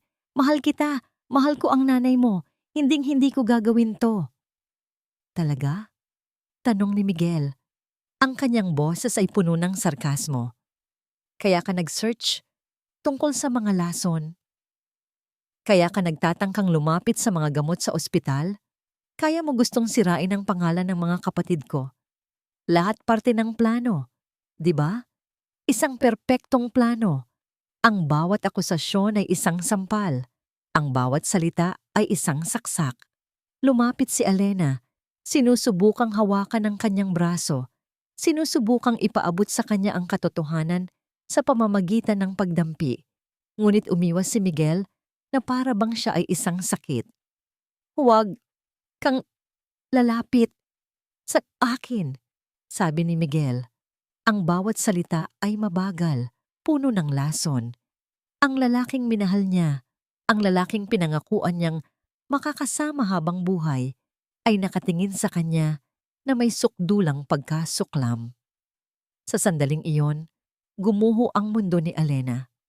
Ang huling hibla ng pag-asa na kanyang pinanghahawakan ay naputol. Ang huling patak ng kanyang luha ay tila natuyo, napalitan ng isang malamig at basag na pakiramdam ng kawalan. Tinitigan niya ang lalaki sa harap niya, ang kanyang asawa, ang kanyang berdugo. At pagkatapos, itinaas ni Miguel ang kanyang nanginginig na kamay at itinuro ang pinto. Ang kanyang boses, nang sa wakas ay nagsalita siya, ay hindi na isang sigaw. Ito ay isang malamig, brutal, at pinal na utos. Lumayas ka sa bahay na ito. Ngayon din. Ang mga salitang lumayas ka ay parang isang matinis na tunog na paulit-ulit na tumutunog sa tainga ni Alena. Hindi niya matandaan kung paano siya nakaakyat sa kanilang silid. Ang kanyang mga kilos ay mechanical, ang kanyang isip ay manhid. Binuksan niya ang aparador, kumuha ng isang maliit na maleta, at walang emosyong nagsimulang maglagay ng ilang damit. Hindi niya pinipili. Kinukuha lang niya kung ano ang mahawakan ng kanyang mga kamay habang naglalakad siya pababa. Sa malawak na hagdanan, ang bawat baitang ay isang paalala ng kanyang pagbagsak. Ang hagdanang ito, kung saan minsan siyang bumaba, suot ang kanyang wedding gown, ay siya na ngayong hagdanan ng kanyang pagkatapon. Ang mga kasambahay ay nasa gilid, ang kanilang mga mata ay nakayuko, ang mga bulungan ay parang mga bubuyog. Walang sino man ang tumingin sa kanya. Isa na siyang dayuhan sa sarili niyang tahanan. Nang marating niya ang pinto, nagsimulang bumuhos ang ulan. Malalaking patak na humahampas sa mga bintana na tila nakikidalamhati sa kanya. Huminto siya at sa huling pagkakataon, lumingon siya. Sa bintana sa ikalawang palapag, nakita niya ang isang anino. Si Miguel. Nakatayo lang doon, isang madilim na silweta laban sa liwanag ng silid. Hindi niya makita ang mukha nito, hindi niya mabasa ang anumang emosyon. Ngunit alam niyang nandoon ito, pinapanood siyang umalis. Pinapanood ang pagguho ng kanilang mundo. Isang huling hikbi ang kumawala sa kanyang lalamunan bago niya piliting buksan ang mabigat na pinto at humakbang palabas sa malamig at basang gabi. Ang tunog ng kanyang maleta na gumugulong sa basang daan ang tanging musika ng kanyang paglisan. Ang biyahe ay malabo. Ang mga ilaw ng syudad ay kumalat sa kanyang mga luhang, walang tigil sa pag-agos. Isa lang ang lugar na alam niyang pupuntahan, ang tanging kanlungan na natitira sa kanya. Nang bumukas ang pinto ng kondo ni Belle, ang lahat ng lakas na natitira kay Alena ay tuluyang nawala. Bago pa man makapagsalita si Belle, bumagsak na si Alena sa mga braso ng kanyang kaibigan. Ang kanyang katawan ay nanginginig sa matinding pag-iyak. Wala na, Belle. Paulit-ulit niyang sabi sa gitna ng kanyang mga hikbi. Wala na ang lahat. Ipinagtabuyan niya ako. Nanalo sila. Dinala siya ni Belle sa loob, pinaupo sa sofa at binalutan ng isang makapal na kumot. Hindi siya nagtanong. Hinayaan niya lang si Alena na ilabas ang lahat ng sakit, ang lahat ng pighati na kinimkim nito. Matapos ang halos isang oras ng pag-iyak, nang ang mga luha ay napalitan na ng mga tahimik na paghikbi, saka lang nagsalita si Belle. Magpahinga ka muna, Alena. Dito ka muna. Ligtas ka dito. Iniwan siya ni Belle sa sala, habang ito ay naghahanda ng mainit na tsaa sa kusina. Sa dilim ng gabi, napapaligiran ng mga bagay na hindi kanya, naramdaman ni Alena ang sukdulan ng pag-iisa. Tumingin siya sa labas ng bintana, sa walang katapusang agos ng ulan. Tapos na. Ito na ang katapusan. Nawalan siya ng asawa, ng pamilya, ng tahanan, ng dangal. Ang kadiliman sa labas ay refleksyon ng kadiliman sa loob ng kanyang puso. At sa gitna ng kawalan ng pag-asang iyon, isang alaala ang biglang pumasok sa kanyang isipan. Isang hapon, mga 6 na buwan, bago ang lahat ng ito, maaliwalas ang panahon. Magkasama sila ni Doña Esmeralda sa study nito, nagkakape. Masaya sila, nagtatawanan. Biglang tumayo si Doña Esmeralda at lumapit sa isang lumang kahadiyero. Safe, na nakatago sa likod ng isang painting. "Alam mo ba, Alena," sabi ng matanda na may kasamang kindat, "ito ang kabaong ng mga sikreto ko." Tumawa si Alena. "Ano naman pong mga sikreto yan, Nay? Mga love letters po ba?" Ngumiti lang ang kanyang biyenan. Pinihit nito ang dial, binuksan ng safe, at ipinakita ang loob na puno ng mga dokumento. "Mas importante pa sa love letters, anak. Ito ang buhay ng pamilyang ito." Pagkatapos, isinara niya ito muli. "Ano po ang password, Nay? Baka isang araw, kailanganin ko." Biro ni Alena. Tumingin sa kanya si Doña Esmeralda. Isang kakaibang ngiti ang sumilay sa mga labi nito. Isang ngiti na mas malalim at mas makahulugan kaysa sa karaniwan. "Ang password? Madali lang. Ang birthday mo." Nagulat si Alena. Natuwa sa tamis ng sinabi nito. "Talaga po, Nay?" Tumango si Doña Esmeralda. "Oo, dahil sa araw na ipinanganak ka, ipinanganak din ang swerte ng anak ko." Pagkatapos ay hinawakan nito ang kanyang kamay. Ang mga mata nito ay seryoso sa isang iglap. "Tandaan mo yan, Alena. Huwag mong kakalimutan." Sa sala ni Belle, biglang napatigil sa paghinga si Alena. "Tandaan mo yan, Alena. Huwag mong kakalimutan." Ang alaala ay biglang nagkaroon ng ibang kahulugan. Hindi iyon isang simpleng matamis na biro. Hindi iyon isang simpleng pagpapakita ng pagmamahal. Ang tingin sa mga mata ni Doña Esmeralda noon, ito ay ang parehong tingin na nakita niya sa ICU. Isang tingin na may ipinapahiwatig. Ang pagpisil ng kamay, ang babala sa mga mata, ang password, ang birthday mo. Hindi iyon isang biro. Iyon ay isang mensahe. Iyon ay isang susi na ipinagkatiwala sa kanya sa panahon ng kapayapaan para sa isang digmaan na hindi niya alam na darating. Ang kanyang biyenan ay naghanda. Alam niyang may maaaring mangyari at nag-iwan ito ng isang bagay para sa kanya. Para lamang sa kanya. Isang bagong damdamin ang biglang umagos sa kanyang mga ugat, pumapalit sa nagyayelong kawalan ng pag-asa. Isang damdamin na halos nakalimutan na niya. Pag-asa. Hindi, higit pa sa pag-asa. Determinasyon. Ang kanyang mga luha ay tumigil. Ang kanyang mga balikat na kanina'y nakayuko sa bigat ng pagkatalo ay dahan-dahang tumuwid. Ang apoy, na akala niya'y tuluyan ng namatay, ay muling nagliyab sa kanyang puso. Tumayo siya.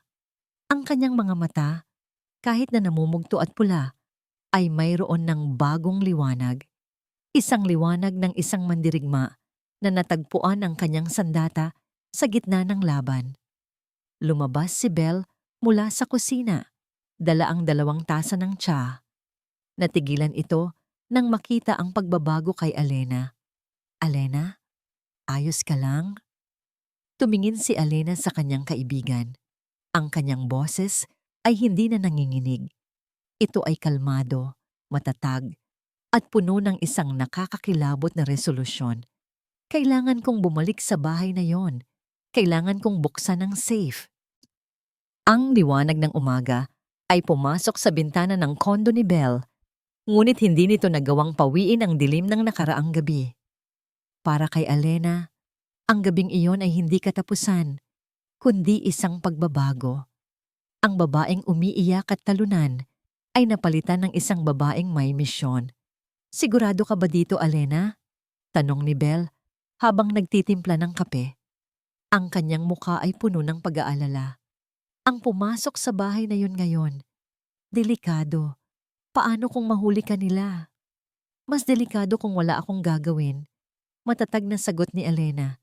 "Ito na ang huling baraha ko, Belle. Ang safe na yon.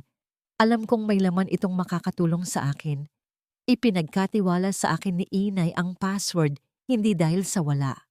Kailangan kong malaman kung ano ang nasa loob." Nakita ni Belle ang determinasyon sa mga mata ng kanyang kaibigan. Isang apoy na hindi niya pa nakikita dati. Sumuko siya. Kung ito ang landas na tatahakin ni Alena, sasamahan niya ito hanggang sa dulo. "Sige," sabi ni Belle. Ang kanyang isip ay nagsimula nang gumana na parang isang abogada. Kung gagawin natin to, kailangan nating gawin ng tama. Kailangan natin ng plano. Kailangan natin ng diversion. Umupo silang dalawa sa maliit na dining table na naging kanilang war room, gamit ang kaalaman ni Alena sa layout ng mansyon at sa schedule ng pamilya. At ang talas ng isip ni Belle sa estratehiya, binuo nila ang isang mapangahas na plano. Ang pagkakataon ay dumating kinahapunan. Ayon kay Alena, ito ang oras kung kailan karaniwang nagpapahinga si Miguel sa kanyang silid, habang sina David at Sofia ay abala sa kani-kanilang mga gawain. Ito ang pinakamahabang oras na walang sino man ang pumapasok sa study ni Doña Esmeralda. "Handa ka na?" tanong ni Belle sa telepono. Ang kanyang boses ay nasa kabilang linya. "Handa na," sagot ni Alena na naghihintay sa loob ng kanyang kotse, nakaparada sa isang kanto malapit sa mansyon. Ang bawat tibok ng kanyang puso ay isang malakas na tambol sa kanyang dibdib. "Okay, sisimulan ko na. Bibigyan kita ng 30 minuto, Alena. Hindi hihigit doon. Pagkatapos noon, kailangan mo nang makaalis. May makuha ka man o wala. Naiintindihan mo?" "Naiintindihan ko." Sa kabilang linya, narinig ni Alena ang pagdial ni Belle. Pagkatapos ng ilang sandali, narinig niya ang boses nito na nagbago, naging formal, apurado, at puno ng awtoridad. "Hello, Mr. De Leon? Miguel De Leon?" sabi ni Belle. Ginagamit ang kanyang pangalan bilang isang abogada mula sa isang Peking law firm. "I'm calling on behalf of our firm, representing the board of your main plant in Laguna. There has been a critical situation, a possible labor strike that could paralyze the entire operation. Your immediate presence, along with your siblings as co-heirs, is urgently required." Ang plano ni Belle ay perpekto. Isang problemang hindi maaaring baliwalain ni Miguel bilang CEO. Isang problemang direktang makakaapekto sa interes ni na David at Sofia, isang problemang maglalabas sa kanilang lahat mula sa bahay. Nagbigay si Alena ng 10 minuto. Pagkatapos, huminga siya ng malalim at lumabas ng kotse. Ang ambon mula sa ulan kagabi ay dumadampi sa kanyang mukha. Lumakad siya hindi sa pangunahing gate, kundi sa isang maliit na pinto sa gilid ng hardin.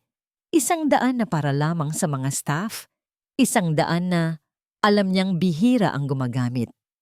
Ang mahinang kalawang sa bisagra ay tila isang sigaw sa katahimikan. Nagdasal siyang walang nakarinig. Mabilis siyang pumasok. Ang kanyang mga galaw ay mabilis at tiyak. Dito, sa pamilyar na hardin na minsan niyang inalagaan, pakiramdam niya ay isa siyang magnanakaw. Pumasok siya sa bahay sa pamamagitan ng pinto sa kusina. Tahimik. Walang mga kasambahay. Marahil ay nasa kanilang mga kwarto. Naglakad siya ng dahan-dahan sa pasilyo. Ang bawat anino ay isang kaaway. Ang bawat tunog ng pagpatak ng tubig mula sa gripo ay nagpapatindig ng kanyang balahibo. Nang marating niya ang pinto ng study, huminto siya at nakinig. Wala. Dahan-dahan niyang pinihit ang seradura. Bumukas ito. Ang study ni Doña Esmeralda ay tulad pa rin ng dati. Amoy ng mga lumang libro at lemon furniture polish. Ngunit ngayon, mayroon itong bigat ng isang libingan. Mabilis siyang lumapit sa painting na nakasabit sa dingding. Sa nanginginig na mga kamay, maingat niya itong inalis. Inilalantad ang malamig na bakal ng kaha de hierro. Ang dial. Tumingin siya dito. Ang kanyang mga daliri ay nanginginig. Ang birthday mo. Ang mga salita ng kanyang biyenan ay umalingaw-ngaw sa kanyang isipan. Huminga siya ng malalim para pakalmahin ang sarili. Pinihit niya ang dial. Kanan, kaliwa, kanan. Ang mga numero ng kanyang kapanganakan. Petsa, buwan, taon. Isang mahinang click. Naputol ang kanyang paghinga. Sinubukan niyang buksan. Nakalak pa rin. Mali ba siya? Gawa-gawa lang ba ng kanyang isipan ang lahat? Sinubukan niya ulit. Mas dahan-dahan, mas maingat. Click. Hinawakan niya ang hawakan at pinihit. Sa pagkakataong ito, bumigay ito. Dahan-dahang bumukas ang mabigat na pinto ng safe. Ang kanyang mga mata ay agad na sinuri ang laman. Mga folder, mga sobre, mga alahas sa maliliit na kahon. Ngunit dalawang bagay ang kumuha ng kanyang pansin. Isang makapal na brown envelope na may malinaw na nakasulat, huling habilin at testamento. Ang tunay na testamento. At sa ilalim nito, isa pang folder. Mas manipis. Ang label ay simple, ngunit nakakakilabot. Utang. DL. Binuksan niya ito. Sa loob ay mga kopya ng mga promissory note, mga printout ng mga text message mula sa mga loan shark na naniningil kay David, at mga bank statement na nagpapakita ng malalaking withdrawal. Inimbestigahan pala ni Doña Esmeralda ang sarili nitong anak. Alam niya ang lahat. Hinawakan ni Alena ang mga dokumento. Ito na ang katibayan, ang sandata na kailangan niya para ipaglaban ang kanyang sarili at ang kanyang biyenan. Isang ngiti ng tagumpay ang unti-unting sumilay sa kanyang mga labi. Sa wakas. Ngunit ang sandali ng tagumpay ay biglang nawasak. Mula sa labas, narinig niya ang isang tunog na nagpatigil sa pagtibok ng kanyang puso. Ang tunog ng mga gulong ng kotse sa basang graba ng driveway. Bumalik sila ng mas maaga kaysa sa inaasahan. Napatayo si Alena, ang mga dokumento ay mahigpit na hawak sa kanyang kamay. Siya ay nasa loob ng study, ang safe ay nakabukas, at ang mga yapak ng kanyang mga kaaway ay ilang metro na lang ang layo. Siya ay natrap. Ang tunog ng pagbukas ng pangunahing pinto ay umalingaw-ngaw sa buong mansyon. Isang hudyat na tapos na ang oras ni Alena. Ang kanyang puso ay bumagsak sa kanyang sikmura. Sa isang iglap, libu-libong ideya ang pumasok sa kanyang isip. Tumakbo, magtago sa likod ng kurtina, tumalon sa bintana. Ngunit habang tinitingnan niya ang mga dokumentong hawak niya, ang katotohanan na isinulat sa itim at puti. Isang kakaibang kalmado ang bumalot sa kanya. Pagod na siyang tumakbo. Pagod na siyang magtago. Kung ito na ang katapusan, haharapin niya ito. Pero sa pagkakataong ito, hindi siya haharap ng walang armas. Mabilis niyang kinuha ang kanyang telepono mula sa bulsa. Ginamit niya ang hinlalaki para i-unlock ito, binuksan ang voice recorder app, at pinindot ang record button. Maingat niyang inilagay ang telepono sa bulsa ng kanyang palda. Ang mikropono ay nakaturo palabas. Isinara niya ang safe. Ibinalik niya ang painting. At humarap siya sa pinto. Ang folder na may label na Utang DL ay mahigpit na hawak sa kanyang kamay. Naghintay siya. Ang mga yapak ay papalapit. Sinabayan ng mga nagagalit na boses. Isang malaking abala. Walang strike. Pinaglalaruan ba tayo? Boses ni David. Sinabi ko na nga ba, may mali dito? Sagot ni Sofia. Sino ang gagawa ng ganoong klaseng biro? Ang pinto ng study ay bumukas ng malakas. Sina David at Sofia ang pumasok, ang kanilang mga mukha ay puno ng ini. Ngunit ang inis na yon ay agad na napalitan ng ganap. Napagkabigla nang makita nila si Alena, na kalmadong nakatayo sa gitna ng silid na para bang hinihintay sila. Alena! Bulalas ni David. Ang gulat sa kanyang boses ay may bahid ng takot. Anong ginagawa mo dito? Paano ka nakapasok? Isang mapanuyang ngiti ang gumuhit sa mga labi ni Sofia. Tumingin siya sa paligid, hinahanap ang anumang senyales ng pagnanakaw. Bumalik ang aso sa kanyang suka. Hindi ka pa ba tapos, Alena? Pinalayas ka na, pero nandito ka pa rin sinusubukang magnakaw. Hindi sumagot si Alena. Sa halip, dahan-dahan niyang itinaas ang folder na hawak niya. Hindi ako magnanakaw, Sofia. Nandito ako para kunin ang katotohanan. Ang mga mata ni David ay nanlaki nang makita ang sulat kamay ng kanyang ina sa label. Utang, DL. Ang kulay ay umalis sa kanyang mukha. To say as in, saan mo nakuha yan? Nauutal niyang tanong. Sa isang lugar na akala ninyo ay ligtas na ang inyong mga sikreto. Sagot ni Alena. Ang kanyang boses ay malamig at matatag. Binuksan niya ang folder at inilabas ang isang promissory note. ₱1,000,000, David, sa isang kilalang loan shark, at iyan ay isa pa lang sa marami. Alam ni Mama ang lahat. Alam niya kung gaano kadesperado. Napaurong si David na parang nasampal. Wala kang alam sa mga sinasabi mo. Talaga ba? Hamon ni Alena. Ang kanyang tingin ay bumaling kay Sofia, na nanatiling tahimik, ngunit ang kanyang mga mata ay nag-aapoy sa galit.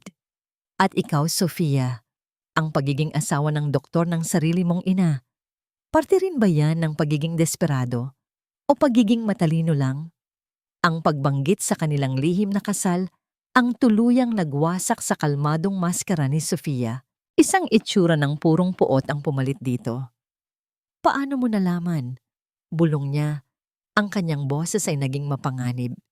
Hindi na mahalaga kung paano ko nalaman, sabi ni Alena. Ang mahalaga, alam ko na. Alam ko ang lahat. Ang pagbagsak ni Mama, hindi iyon aksidente. 'Di ba? Ang kape. May inilagay kayo sa kape niya. Sa puntong yon, tumawa si Sofia. Isang tawa na hindi masaya. Ito ay malamig, mapait, at puno ng tagumpay. Napakatalino mo, Alena. Oo, huli na. Huli na para sa'yo at lalo na para sa matanda. Sofia, tumigil ka. Sigaw ni David. Ang panik ay halata na sa kanyang boses. Ngunit hindi na mapipigilan si Sofia. Ang kanyang galit at pagmamataas ay umapaw na. Bakit din, David? Takot ka? Bakit hindi natin sabihin sa kanya ang lahat? Tutal, sino naman ang maniniwala sa isang pinalayas na asawa, isang babaeng may record ng pag-search kung paano pumatay? Humarap siya kay Alena. Ang kanyang mukha ay nag-iba dahil sa galit. Oo, kami nga. Kami ang gumawa ng lahat. At dapat lang sa kanya yon. Palagi na lang si Kuya Miguel. Palagi na lang siya ang magaling. Pagod na akong maging anino niya. At si Mama, bulag siya sa katotohanan. Kaya tinulungan namin siyang magpahinga. Isang mahabang pahinga. Ang kanyang pag-amin ay parang isang kulog sa loob ng silid. Brutal, walang pagsisisi, at ganap. At ang plano ay perpekto. Pagpapatuloy niya, lasing sa kanyang sariling pag-amin. Sa tulong ng asawa ko, makukuha namin ang mana. Aalis kami ng bansang ito. Magsisimula kami ng bago. At ikaw, Alena? Ikaw sana ang perpektong suspect, pero masyado kang naging pakialamera. Ang kanyang mga mata ay kumislap sa isang nakakatakot na ideya. Pero alam mo, pwede pa rin nating ayusin yan. Isang desperadong manugang na pumasok para magnakaw, nahuli, at sa kanyang pagtakas ay aksidenteng nahulog sa hagdanan. Sapat na yan. Isang bagong boses ang pumutol sa masamang plano ni Sofia. Isang boses na pamilyar, ngunit ngayon ay basag sa sakit at hindi makapaniwala. Lahat sila ay napalingon sa pinto. Nakatayo doon si Miguel. Ang kanyang mukha ay isang maskara ng purong pighati. Sa likod niya, si Dr. Ricardo Gomez, na halatang sinundan si Miguel, ay namumutla na parang isang multo. Ang urgent meeting ay isa palang kasinungalingan. At nang subukan nilang tawagan ng planta, nalaman nilang walang problema. Bumalik sila, ang kanilang isip ay puno ng pagtataka para lamang marinig ang huling bahagi ng pag-uusap. Ang mga mata ni Miguel ay nakatitig hindi kay Alena, kundi sa kanyang dalawang kapatid. Ang mga taong ipinagtanggol niya, ang mga taong pinaniwalaan niya ng higit pa sa sarili niyang asawa. Kuya! Bulong ni David. Ang kanyang boses ay halos mawala. Ngumiti si Sofia, isang ngangiti na nababaliw na. Mabutit nandito ka, kuya, para makita mo kung gaano kami katalino. Ngunit hindi na nakatingin sa kanila si Miguel. Ang kanyang tingin ay dahan-dahang bumaling kay Alena. Ang galit, ang pagkasuklam sa kanyang mga mata sa mga nakaraang araw ay nawala. Napalitan ito ng isang bagay na mas masahol, isang nakakawasak na pagsisisi. Dahan-dahang inilabas ni Alena ang kanyang telepono mula sa bulsa. Pinindot niya ang stop button sa recorder. Ang maliit na pag-click ay umalingaw-ngaw sa nakabibinging katahimikan. Itinaas niya ang telepono. Ang screen ay nagpapakita ng haba ng recording. Narinig niyo na ang lahat, Miguel. Sa mga salitang iyon, gumuho si Miguel. Ang kanyang mga binti ay bumigay at napaluhod siya sa sahig. Ang kanyang mga kamay ay nakatakip sa kanyang mukha habang ang isang tunog ng purong paghihirap ay kumawala mula sa kanyang lalamunan. Ang katotohanan ay lumabas na, hindi bilang isang liwanag, kundi bilang isang apoy na tumupok sa lahat ng kanyang pinaniniwalaan. Ang katahimikan na bumalot sa study pagkatapos ng pag-amin ni Sofia ay mas mabigat kaysa sa sigawan kanina. Ito ay isang katahimikan na puno ng mga basag na piraso. Basag na tiwala, basag na pamilya, basag na puso. Si David ay nakatayo sa isang sulok, nanginginig na parang isang dahon. Ang kanyang mukha ay basang-basa sa luha ng pagkakasala. Si Dr. Gomez naman ay parang estatwa. Ang kanyang profesional na maskara ay tuluyang nawala, napalitan ng malamig na pawis ng isang taong nahuli. Si Sofia lang ang nanatiling matigas. Ang kanyang galit ay mas nangingibabaw kaysa sa takot. Habang si Miguel ay nakaluhod pa rin, nawawala sa sarili niyang impyerno ng pagsisisi, si Alena ang unang kumilos. Ang kanyang mga kamay ay hindi na nanginginig. Sa isang iglap, ang biktima ay naging tagapamahala ng sitwasyon. Isang tawag lang ang ginawa niya. "Belle," sabi niya sa telepono. Ang kanyang boses ay kalmado. "Nasa akin na ang lahat. Ipadala mo na sila." Hindi nagtagal, ang katahimikan ay binasag ng tunog na papalapit. Ang sirena ng mga pulis. Ang tunog na yon ay isang hatol. Ang pagdating ng mga awtoridad ay mabilis at episyente. Habang binabasa sa kanila ang kanilang mga karapatan, hindi na lumaban si David. Yumuko lang siya at hinayaan ang sarili na pusasan. Ang kanyang mga hikbi ay ang tanging tunog na nagmumula sa kanya. Ganoon din si Dr. Gomez na sumuko ng walang imik. Ang kanyang karera at buhay ay naglaho sa isang iglap. Si Sofia lang ang nagpumiglas. "Hindi niyo ako pwedeng galawin. Hindi niyo alam kung sino kami." Sigaw niya habang pilit siyang nilalabas ng mga pulis. Ang kanyang mga mata ay nag-aapoy pa rin sa galit habang nakatingin kay Alena. "Ikaw ang may kasalanan nito. Sinira mo ang pamilya namin." Ngunit ang kanyang mga salita ay walang bigat. Ang katotohanan na na-record at nasaksihan ay mas malakas. Habang isinasakay sila sa police car, si Alena ay nanatiling nakatayo. Hindi nagpapakita ng tagumpay, kundi ng isang malalim na kalungkutan para sa pamilyang sinira ng sarili nitong kasakiman. Nang mawala na ang mga pulis at ang tanging natira sa silid ay ang mga basag na piraso ng kanilang buhay, saka lang gumalaw si Miguel. Dahan-dahan siyang tumingala mula sa sahig. Ang kanyang mga mata na puno ng hindi maubos na luha ay nakatingin kay Alena. Ang tingin na iyon ay naglalaman ng lahat ng sakit, lahat ng pagsisisi at lahat ng kahihiyan sa buong mundo.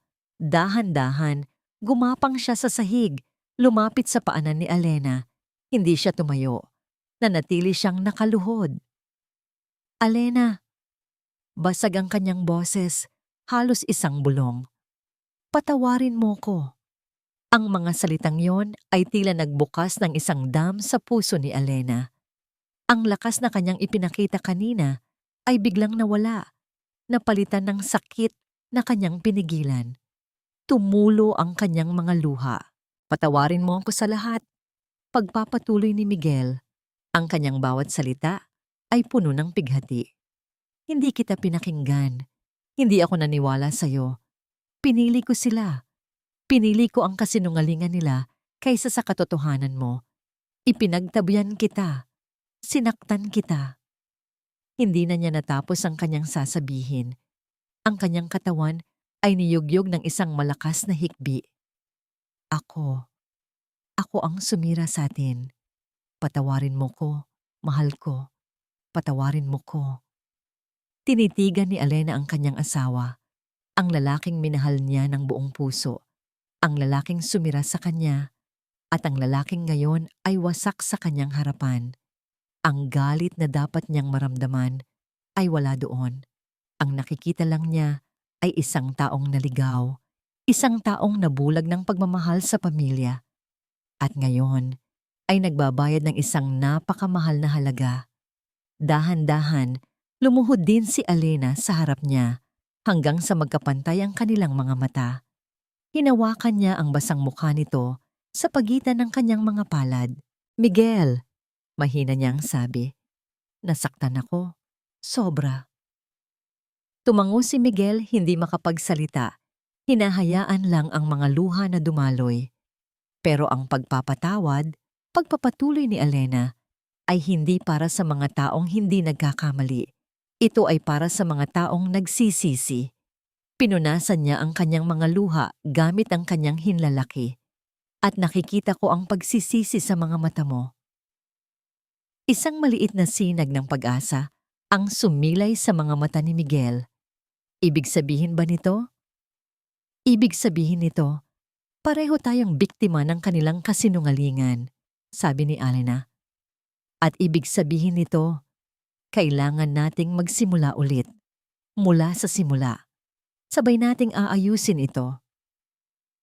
Sa mga salitang yon, niyakap siya ni Miguel ng napakahigpit na para bang natatakot itong mawala muli si Alena. Sa gitna ng mga guho ng kanilang pamilya, sa gitna ng sakit at pagkakanulo, ang unang hakbang tungo sa paghilom ay nagsimula na. Kinabukasan, isang bagong kabanata ang nagbukas. Ang unang ginawa nila ay kausapin ang ospital. Gamit ang recording at ang tulong ni Belle, agad nilang pinalitan si Dr. Gomez. Isang bagong team ng mga doktor, kabilang ang isang respetadong neurologist, ang humawak sa kaso ni Doña Esmeralda. Sa unang pagkakataon sa loob ng maraming linggo, pumasok sina Alena at Miguel sa ICU nang magkasama, hindi bilang dalawang taong may pader sa pagitan nila, kundi bilang isang team. Magkahawak kamay silang umupo sa tabi ng kama. Hello po, Nay, sabi ni Alena habang pinupunasan ng maligamgam na bimpo ang kamay ng kanyang biyenan. Ligtas na po kayo. Nandito na po kami, Ma, sabi naman ni Miguel. Ang kanyang boses ay puno ng emosyon. Hindi ka na namin iiwan. Ilang araw ang lumipas. Ang bawat araw ay isang maliit na hakbang pasulong. Sinabi ng mga bagong doktor na ang mga gamot na ibinibigay ni Dr. Gomez ay sadyang idinisenyo para panatilihin si Doña Esmeralda sa isang comatose state. Nang palitan nila ang gamot at simulan ang tamang paggamot, ang pagbabago ay naging kapansin-pansin. Ang kanyang vital signs ay nagsimulang mag-stabilize. Ang paminsan-minsang paggalaw ng kanyang mga daliri ay naging mas madalas. Isang hapon, habang tahimik silang nakaupo sa tabi niya, parehong hawak ang magkabilang kamay ng matanda. Naramdaman nila ito, isang pagpisil. Ngunit sa pagkakataong ito, hindi ito mahina at desperado. Ito ay mas matatag, mas may lakas. Pareho silang napatingin sa mukha ni Doña Esmeralda. Ang kanyang mga pilik mata ay kumurap. Dahan-dahan, napakabagal. At pagkatapos, sa ilalim ng liwanag ng hapon na tumatagos sa bintana, iminulat ni Doña Esmeralda ang kanyang mga mata. Malabo sa simula, ngunit unti-unting luminaw. Tumingin siya kay Miguel. Pagkatapos, tumingin siya kay Alena. Isang napakahinang ngiti ang gumuhit sa kanyang mga labi. Ang kanyang bibig ay bahagyang bumuka at isang tunog, isang garalgal na bulong ang lumabas mula sa kanyang lalamunan. Mga anak ko. Lumipas ang 6 na buwan.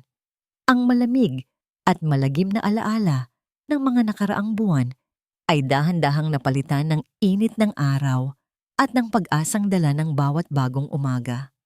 Ang mansyon ng mga De Leon na minsan ay naging saksi sa kasakiman at pagkakanulo ay muling natutong huminga. Ang mga anino sa pasilyo ay napalitan ng liwanag at ang mga bulungan ng takot ay napalitan ng tunog ng mahinang tawanan. Ang buhay ay bumalik, ngunit hindi ito ang dating normal. Ito ay isang bago, mas pinatatag at mas makahulugang normalidad sa hardin kung saan ang mga bulaklak ng sampagwita ay nagpapabango sa hangin ng gabi. Isang maliit na salo-salo ang nagaganap. 4 na tao ang nakaupo sa isang mesang pabilog. Si Elena, si Miguel, ang kanyang inang si Teresita, at ang matriarka ng pamilya, si Doña Esmeralda de Leon. Si Doña Esmeralda ay nakaupo sa isang wheelchair, isang permanenteng paalala ng kanyang pinagdaanan. Ang kanyang katawan ay mas mahina, ngunit ang kanyang mga mata ay mas matalas at mas puno ng buhay kaysa dati. Ang kanyang paggaling ay isang milagro, sabi ng mga doktor. Ngunit para kay Elena, ito ay isang testamento sa katatagan ng isang babaeng tumangging sumuko. Mas masarap ang sinigang kapag nandito ka, Teresita, sabi ni Doña Esmeralda. Ang kanyang boses ay mas malinaw na ngayon, habang tinuturo ang kanyang kaibigan gamit ang isang ngiti. Dapat ay dito ka na lang tumira. Tumawa si Teresita. Naku, Esmeralda, baka magsawa ka sa mukha ko. Sapat nang binibisita ko kayo para siguraduhing inaalagaan nitong si Miguel ang anak ko. Tumingin si Miguel kay Elena, isang ngiti ang sumilay sa kanyang mga labi. Isang ngiti na umabot hanggang sa kanyang mga mata. Puno ng isang uri ng pagmamahal na mas malalim at mas tahimik kaysa dati. Araw-araw po, tita. Araw-araw ko pong pinapatunayan na karapat-dapat ako sa kanya. Sa mga salitang iyon, naramdaman ni Elena ang isang pamilyar na init sa kanyang puso. Ang kanilang paglalakbay pabalik sa isa't isa ay hindi madali. May mga gabing puno ng mahihirap na usapan, mga luhang kailangang ilabas, at mga sugat na kailangang harapin. Ngunit sa bawat pag-amin ng pagkakamali at sa bawat alok ng pagpapatawad, ang kanilang pundasyon ay muling nabubuo, mas matibay kaysa sa dati. Matapos ang hapunan, habang nagkakape, si Teresita at Miguel ay nag-usap tungkol sa negosyo. Ito ang nagbigay ng pagkakataon kay Doña Esmeralda na kausapin si Elena nang sila lang. Halika, anak, itulak mo ako malapit sa mga rosas. Pakiusap ng matanda. Dinala ni Elena ang wheelchair sa paboritong bahagi ng hardin ng kanyang biyenan. Ang katahimikan ay payapa, sinasabayan lang ng tunog ng mga kuliglig. Hinawakan ni Doña Esmeralda ang kamay ni Elena. Ang kanyang hawak ay mahigpit, puno ng kahulugan. Sa loob ng maraming linggo sa ospital, simula ng matanda, habang nakapikit ang aking mga mata, ang tanging naririnig ko ay ang boses mo, ang iyong pag-aalala, ang iyong pag-iyak, at sa gitna ng kadiliman, ikaw ang naging liwanag ko. Ikaw ang nagbigay sa akin ng lakas para lumaban. Isang luha ang pumatak sa pisngi ni Elena. Ginawa ko lang po ang dapat, ne. Hindi, mariing sabi ni Doña Esmeralda. Ang kanyang mga mata ay nakatitig ng diretso kay Elena. Ginawa mo ang higit pa sa dapat. Hinarap mo ang isang panganib na kahit ako ay hindi nakita. Ipinaglaban mo ako. Ipinaglaban mo ang pamilyang ito, kahit na ang pamilyang ito mismo ang tumalikod sa'yo. Huminga siya ng malalim. Ang mga kayamanan, ang mga negosyo, ang mansyon na ito, lahat ng ito ay maaring mawala. Ngunit ang katapatan, ang katapangan, at ang isang pusong puno ng pagmamahal, iyon ay hindi nabibili. Tinitigan niya si Elena. Ang kanyang mga mata ay nagniningning sa ilalim ng ilaw ng buwan. Ikaw ang tunay na yaman ng pamilyang ito, Elena. Ikaw. Ang mga salitang yon na nagmula sa babaeng minsan niyang tiningala ay ang pinakamataas na papuri na kanyang natanggap. Niyakap niya ng mahigpit ang kanyang biyenan, hindi na bilang isang manugang, kundi bilang isang tunay na anak. Nang maglaon, habang si Doña Esmeralda at Teresita ay nasa loob na, naiwan sina Elena at Miguel sa hardin. Ang hangin ay lumamig na, kaya't ipinatong ni Miguel ang kanyang coat sa mga balikat ni Elena. Masaya ako, bulong ni Miguel habang magkahawak kamay silang naglalakad sa damuhan. Ako rin, sagot ni Elena. Isinasandal ang kanyang ulo sa balikat nito. Minsan, pag-amin ni Miguel, iniisip ko pa rin ang lahat. Ang sakit na idinulot ko sa'yo, ang pagkabulag ko, at hindi ko alam kung paano ako makakabawi.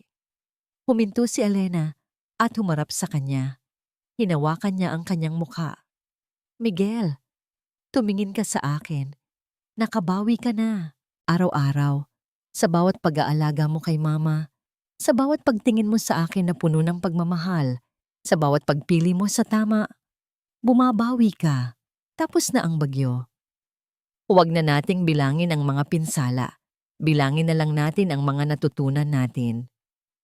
Isang tingin ng walang hanggang pasasalamat ang nakita ni Elena sa mga mata ng kanyang asawa. Dahan-dahan, inilapit niya ang kanyang muka at hinalikan siya. Isang halik na hindi nag-aalab sa pagnanasa, kundi nag-aalab sa kapayapaan, sa pagtitiwala na muling nabuo, at sa pangako ng isang bagong simula.